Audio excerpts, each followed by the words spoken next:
Aku bergerak perlahan. Aku membuka semua pakaianku dengan tidak tergesa. Setiap langkah terasa disengaja. Aku membiarkan setiap tubuhku yang putih mulus terlihat oleh lubang itu. Aku memang sengaja menggodanya, mengusap semua bagian tubuhku, mulai dari bawah ke atas, lalu ke bawah lagi, dengan ritme yang melambat. Dan sesekali aku melirik untuk memastikan lubang itu masih memperhatikanku. Aku adalah seorang istri dan ibu rumah tangga. Hidupku sederhana, sama sederhananya dengan rumah kontrakan kecil yang kami tinggali di sudut sebuah kota besar.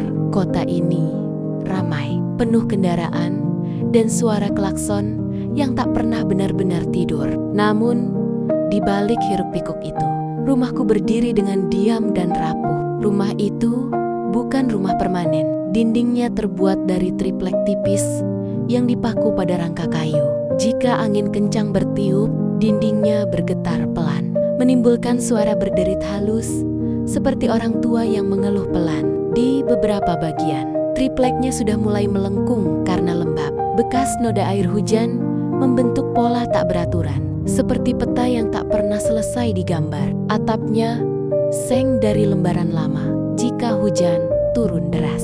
Suaranya begitu keras hingga kami harus meninggikan suara saat berbicara. Kadang, aku hanya duduk diam di dipan kayu, mendengarkan hujan menghantam atap, merasakan getarannya sampai ke dada. Di musim kemarau, seng itu berubah menjadi sumber panas.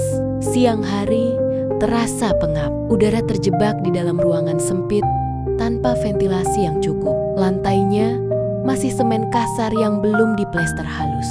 Warnanya abu-abu kusam, dingin saat pagi hari, dan lengket saat udara lembab. Aku biasa menyapunya 2 kali sehari, karena debu kota mudah sekali masuk dari celah-celah pintu dan jendela kayu yang tak rapat. Ruangannya tidak banyak. Begitu membuka pintu depan, langsung terlihat ruang tamu kecil dengan tikar plastik yang sudah mulai terkelupas di sudut-sudutnya. Di situ juga ada meja kayu kecil yang catnya mengelupas, warisan dari pemilik kontrakan sebelumnya. Di atasnya biasanya ada termos air panas dan 2 cangkir yang setia menemani sore kami. Di balik ruang tamu, terbentang ruang utama yang menjadi segalanya. Ada kamar tidur, kamar mandi, dapur, dan ruang keluarga menyatu tanpa sekat yang jelas. Sebuah lemari kayu berdiri menempel ke dinding, sedikit miring, karena salah satu kakinya lebih pendek. Di sampingnya ada dipan kayu sederhana dengan kasur tipis yang jika ditekan terasa papan keras di bawahnya. Dapurku hanya sudut kecil dengan kompor gas 1 tungku. Rak piring dari plastik tergantung di dinding, menggantung dengan paku yang sedikit berkarat. Bau bawang goreng dan minyak panas sering bercampur dengan aroma kayu lembab dari dinding triplek, menciptakan wangi khas yang entah bagaimana terasa seperti rumah.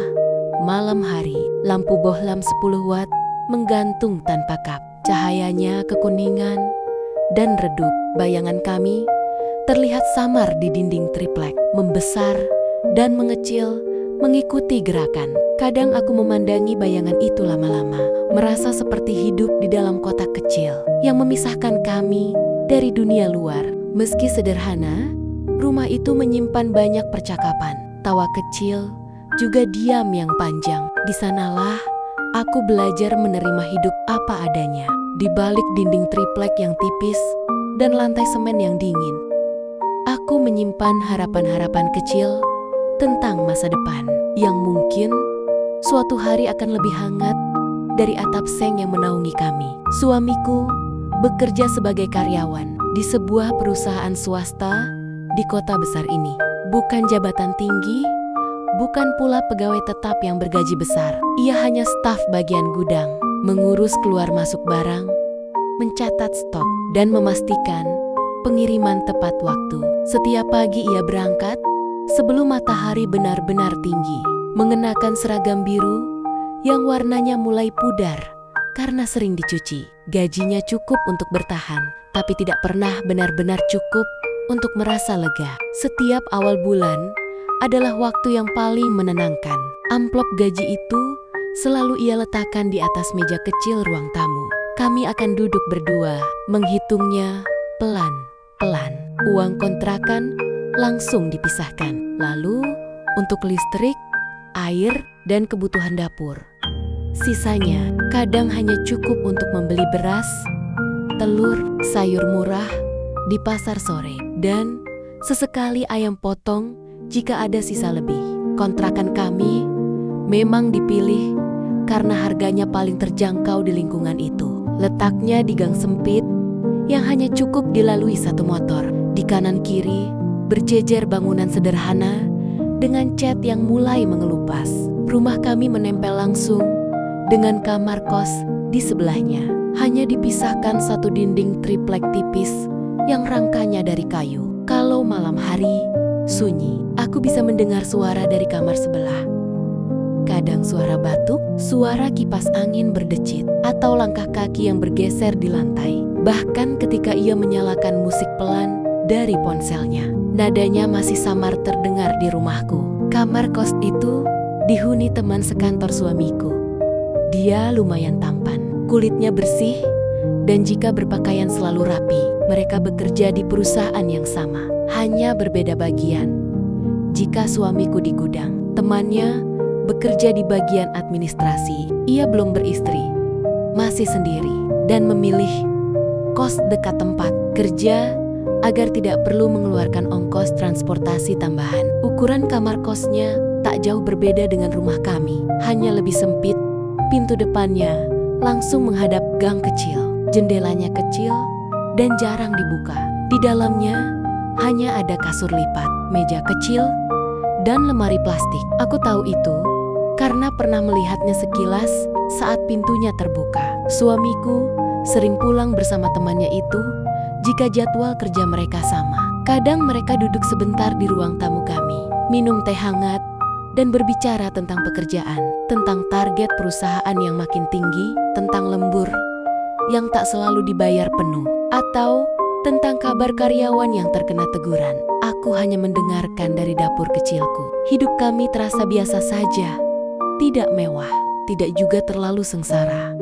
Tapi ada rasa sempit yang kadang tak hanya datang dari ruangan kecil itu, melainkan juga dari keadaan yang tak banyak memberi pilihan. Dinding triplek yang memisahkan rumahku dan kamar kos di sebelah terasa tipis, bukan hanya secara fisik.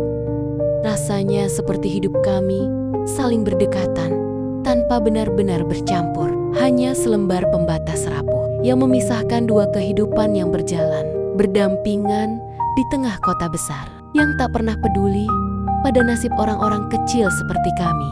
Rumah kontrakan itu terasa semakin sempit ketika siang hari datang. Cahaya matahari masuk dari celah jendela kecil, menerobos tirai tipis yang warnanya sudah memudar. Ruangan di dalamnya tidak memiliki banyak sekat. Dari ruang tamu kecil, langsung terlihat ruang utama yang menjadi segalanya. Sebagai tempat tidur, dapur, dan kamar mandi menyatu dalam satu area. Kamar mandi bahkan tidak memiliki pintu, hanya tirai plastik tipis yang tergantung seadanya. Jika sedang mandi, suara air mengguyur ember terdengar jelas sampai ke ruang tamu. Bau sabun bercampur dengan aroma masakan dari dapur kecil di sudut ruangan. Semuanya terbuka, tanpa benar-benar ada ruang privat. Di salah satu sisi dinding triplek, ada lemari kayu yang menempel rapat. Di sampingnya, tergantung kelambu tipis yang transparan, menutupi sebagian sudut ruangan. Sejak pertama kali menempati rumah itu, aku tak pernah memperhatikan dinding di balik kelambu tersebut. Tripleknya tampak sama seperti yang lain, tipis dan sedikit melengkung. Aku tidak tahu. Di sana ada lubang kecil sebesar ujung jari. Lubang itu nyaris tak terlihat karena tertutup kain dan bayangan lemari. Hanya jika diperhatikan sungguh-sungguh, baru akan terlihat titik kecil yang berbeda dari permukaan dinding lainnya. Hari-hariku berjalan seperti biasa. Aku memasak, mencuci, menyapu, dan menunggu suamiku pulang kerja Kami belum dikaruniai anak, sehingga rumah kecil itu sering terasa sunyi. Kadang aku hanya duduk di tepi dipan, menatap dinding, mendengar suara samar dari kamar kos sebelah. Suara langkah kaki, suara benda jatuh, atau batuk tertahan. Malam hari adalah waktu yang seharusnya menghadirkan kehangatan. Tapi dalam beberapa bulan terakhir, aku justru sering merasa kosong. Suamiku pulang dalam keadaan lelah. Wajahnya kusam oleh debu dan keringat kerja. Ia jarang bercerita panjang. Setelah makan, biasanya ia hanya ingin beristirahat. Sebagai istri, aku mencoba menjalankan kewajibanku. Aku sebagai wanita yang mempunyai hasrat, merasa suamiku kurang jantan. Jika melakukan hubungan suami istri, suamiku cepat keluar. Bisa dikatakan, baru nempel aja langsung muntah. Semua terasa terburu-buru, singkat, dan cepat berlalu. Aku sering merasa belum benar-benar puas. Ketika semuanya sudah selesai, ia terlelap. Sementara aku tetap terjaga, menatap langit-langit seng yang memantulkan cahaya redup lampu bohlam. Rasa kesal dan emosi itu perlahan tumbuh. Bukan hanya tentang fisik, tapi tentang hasrat dan rasa puas yang tak tersampaikan. Yang sebenarnya, aku ingin lebih lama menikmati hubungan suami istri itu. Suatu malam, baram, ketika aku sedang membereskan tempat tidur, mataku secara tak sengaja menangkap sesuatu di balik lampu. Titik kecil di dinding itu terlihat berbeda. Aku mendekat, menyingkirkan kain tipis tersebut, dan melihat lubang kecil di triplek. Lubang itu mengarah ke kamar kos sebelah. Aku terdiam cukup lama. Dinding yang selama ini kupikir hanya pembatas sederhana, ternyata menyimpan celah yang tak pernah kusadari keberadaannya. Sejak malam itu, rumah kecil ini terasa berbeda. Bukan hanya karena lubang kecil itu, tetapi karena aku mulai menyadari betapa tipisnya batas antara ruang pribadi dan dunia di luar sana. Aku sengaja tak berusaha menutupinya. Aku penasaran untuk melihat reaksi lubang kecil itu. Dinding triplek itu memang rapuh, tapi mungkin yang lebih rapuh adalah perasaanku sendiri. Malam itu, udara terasa lebih panas dari biasanya. Lampu bohlam kecil menggantung di langit-langit. Cahayanya redup kekuningan, membuat bayangan tubuh kami memanjang di dinding triplek. Suamiku pulang dalam keadaan lelah seperti biasa. Bau keringat dan debu kerja masih melekat di bajunya. Ia tidak banyak bicara. Setelah makan seadanya, ia mendekatiku dengan cara yang sudah sangat kukenal. Tanpa banyak kata, tanpa banyak sentuhan yang berarti. Aku sudah hafal ritmenya. Semuanya berlangsung cepat dan terburu-buru. Baru nempel sudah muntah, seolah hanya menggugurkan kewajiban. Nafasnya berat, gerakannya singkat, dan tak lama kemudian semuanya selesai. Ia berbalik memunggungiku, lalu terlelap dalam waktu yang tidak pernah lama. Aku tetap terjaga dengan emosi yang kutahan, karena punyaku belum keluar, belum puncak. Ada kekosongan yang mengendap di dada. Bukan hanya soal tubuh, tapi soal hasrat yang tak pernah benar-benar sampai. Aku menatap langit seng, mendengar suara kipas kecil berputar pelan, mencoba menenangkan pikiranku sendiri. Saat itulah mataku kembali menangkap lubang kecil di dinding, di balik lampu tipis yang menggantung. Titik gelap yang kini terasa seperti memiliki makna lain. Entah kenapa, malam itu aku merasa seperti sedang diawasi. Awalnya, aku mengira hanya perasaanku saja. Tapi ketika aku menggeser tubuh sedikit, aku melihat bayangan samar di balik lubang itu. Seperti ada sesuatu yang bergerak, sangat kecil dan hampir tak terlihat. Namun, cukup untuk membuat jantungku berdetak lebih cepat. Aku tahu apa itu. Tetangga sebelah lagi mengintipku, tapi aku diam, membiarkan semuanya terjadi. Ada sensasi aneh yang menjalar, campuran antara marah, kesal, dan rasa ingin tahu. Untuk pertama kalinya, aku merasa ada yang mengintipku dari lubang itu.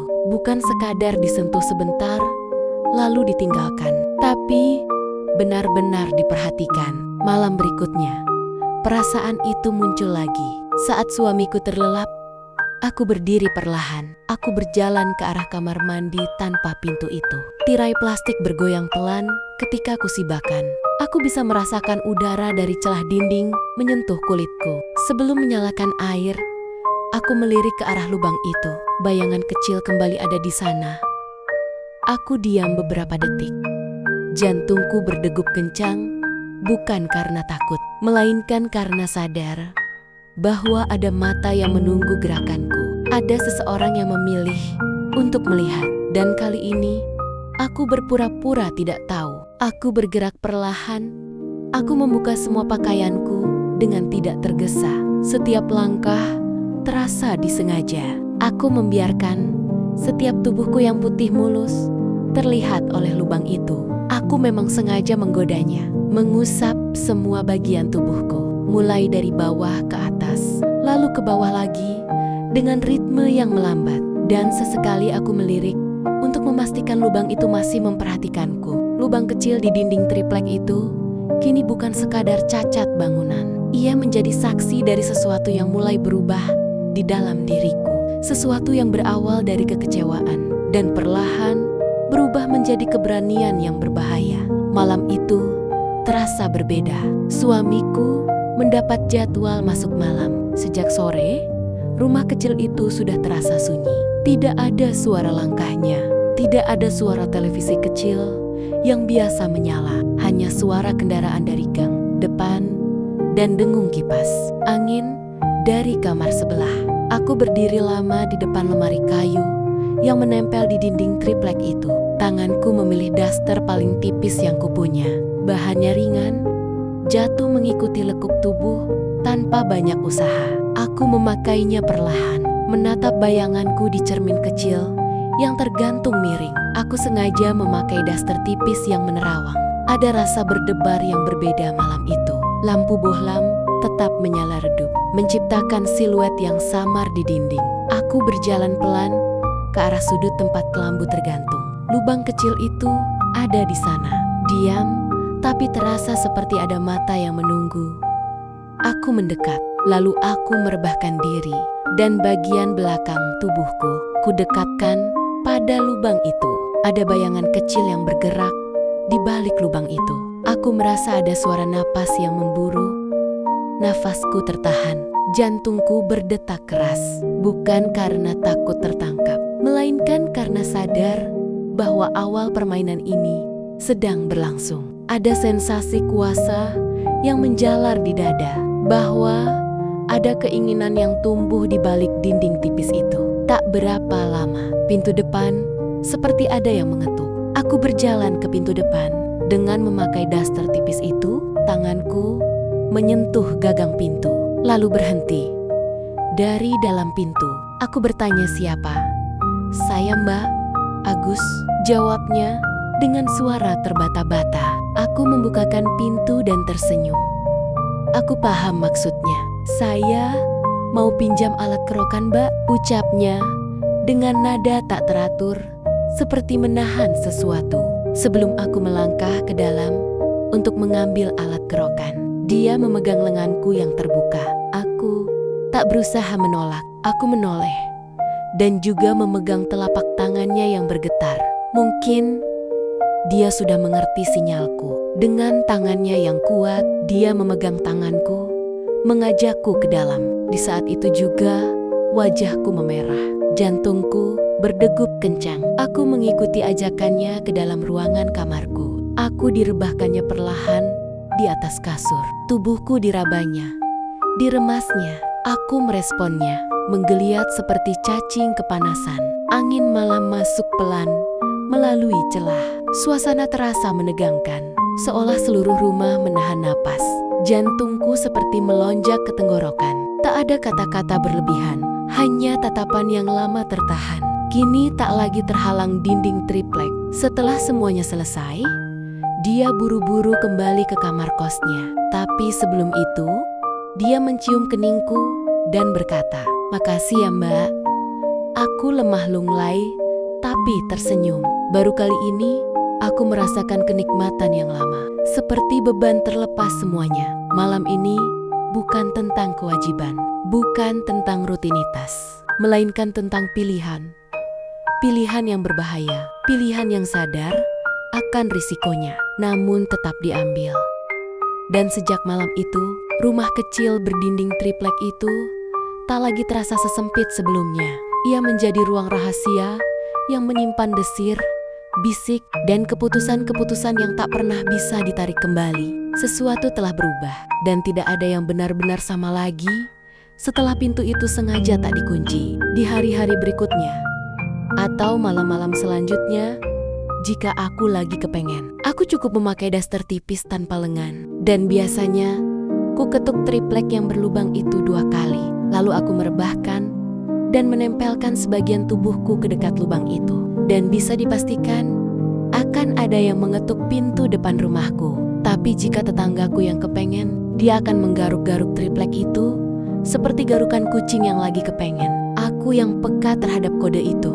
Biasanya aku ganti baju dengan daster tipis tak berlengan. Lalu aku ke depan untuk membukakan kunci pintu rumah.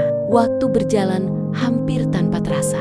Hari-hari berlalu seperti biasa. Pagi dengan suara motor suamiku yang dipanaskan di depan rumah. Siang dengan kesunyian yang menggantung di antara dinding triplek.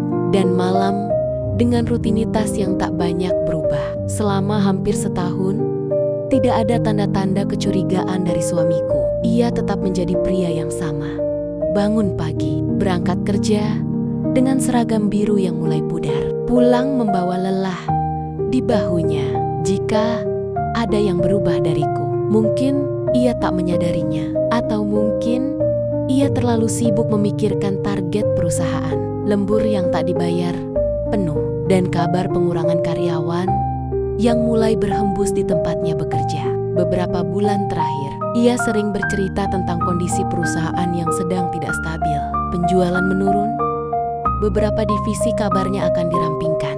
Ia mengatakannya dengan nada khawatir, tapi tetap berusaha terdengar tenang di hadapanku. Semoga bagianku aman, katanya suatu malam sambil membuka sepatu. Aku hanya mengangguk, menyembunyikan perasaan yang campur aduk di dalam dada. Temannya yang tinggal di kamar kos sebelah, termasuk yang sering disebut-sebut bagian administrasi, memang sedang dievaluasi. Jam kerjanya mulai tidak menentu. Kadang ia pulang lebih cepat, kadang justru seharian tak terlihat. Sampai suatu sore, suara ketukan terdengar di pintu rumahku. Suamiku membukanya. Temannya berdiri di sana. Wajahnya tidak seperti biasa, lebih pucat, lebih diam.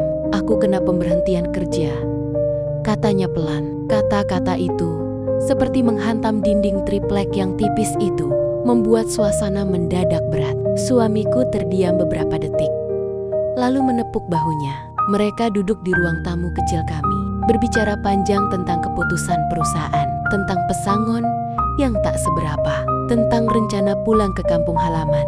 Aku berdiri di dapur, mendengarkan dari balik sekat tanpa suara. Beberapa hari setelah itu, kamar kos sebelah mulai berubah. Barang-barangnya sedikit demi sedikit dikemas. Kasur digulung, lemari plastik dikosongkan. Suara aktivitasnya terdengar lebih sering, namun terasa berbeda. Bukan lagi rutinitas, melainkan persiapan perpisahan. Suamiku membantu mengangkat kardus ke depan gang. Mereka berbicara seperti biasa, tertawa kecil sesekali, seolah tidak ada beban yang lebih dalam dari sekadar kehilangan pekerjaan. Tidak ada tatapan mencurigakan, tidak ada pertanyaan aneh. Suamiku tetap percaya seperti biasanya. Baginya, temannya itu hanya rekan kerja yang kurang beruntung. Hari terakhir sebelum ia benar-benar pergi, gang kecil itu terasa lebih sunyi dari biasanya. Sebuah mobil sewaan berhenti di depan. Kardus-kardus dimasukkan satu persatu. Aku berdiri di balik tirai jendela, mengamati tanpa bisa menunjukkan apapun. Ketika mobil itu akhirnya melaju keluar gang, rasanya seperti ada bagian dari hidup rahasiaku yang ikut terbawa pergi. Dinding triplek itu kini benar-benar hanya dinding biasa. Lubang kecil yang dulu terasa seperti pusat dari segala ketegangan, kini tampak kosong, tak berarti. Tidak ada lagi bayangan, tidak ada lagi bisikan samar, hanya keheningan. Suamiku tetap bekerja di perusahaan itu. Ia bersyukur bagiannya masih aman. Setiap pagi, ia tetap berangkat. Setiap malam, tetap pulang dengan wajah lelah yang sama. Hidup kembali ke pola awalnya. Sederhana, datar, dan tanpa gejolak yang terlihat. Namun di dalam diriku, ada sesuatu yang berubah selamanya. Rahasia itu terkubur bersama kepergian. Seorang pria yang pulang ke kampung halamannya tanpa pernah menoleh ke belakang. Dan suamiku tetap tidak pernah tahu apapun.